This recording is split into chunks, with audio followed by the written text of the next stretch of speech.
Мынау Тәуелсіздік көшесі, мына жерде Асылмұра рестораны. Мына жерде міне жолдың түрі мынау. 1 жыл болды бұл жолдың жөнделмей жатқанына. Мұрат Ерболатұлының әкім болып келгеніне Сәтбаев қаласына 1 жыл болды. Бұл жолмен сонда Сәтбаев қаласының әкімі жүрмей ме? Не айтуға болады? Мұрат Ерболатұлы кері байланысқа шығып, осы жол туралы өзіңіздің пікіріңізді білдіруіңізді сұраймын. Мына қараңыз. Бұл жай басы ғана, бұдан басқа көшелер осылай ойқыш шұңқырлар толып жатыр Сәтбаев қаласы бойынша.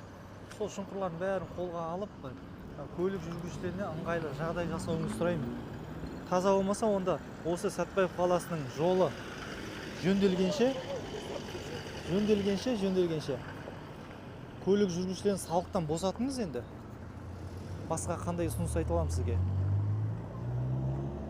Қараңыз бұны. Қанша уақыт болды осы жатқанына жолдың?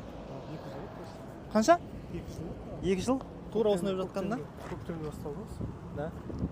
Көктемде қалай қар еріп сол кезде. Әкімнің әкім болып келгеніне 1 жыл болды, Сол Сәтбаев қаласының әкімі Мұрат Ерболатұлы бір жермен жүрмейтін болып тұр ғой сонда. Міне Мұрат Ерболатұлы қараңыз мына жер. Маған сенбесеңіз кеп көруіңізге болады. Қаншама көлік жүргізушілеріне кедергі жасап отыр. Міне мына жерде таза 505 жатыр. Тура тап-таза 505. Қараңыздаршы. Бұны қалай көрмей жүрсіздер? Мұрат Ерболатұлы не айтасыз аға міне? Не дөңгелегі жоқ, жағдай жасалмаған, ана жер су болып отыр міне.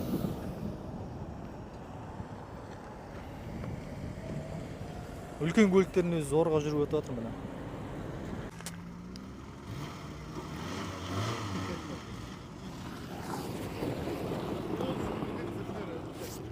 Жол қалай жол?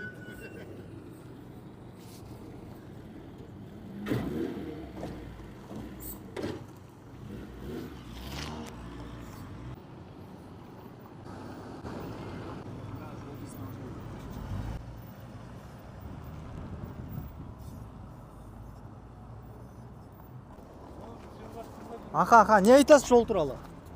Мына жолдың бытчы қанша өтеміз вообще. Не постоянно пробка.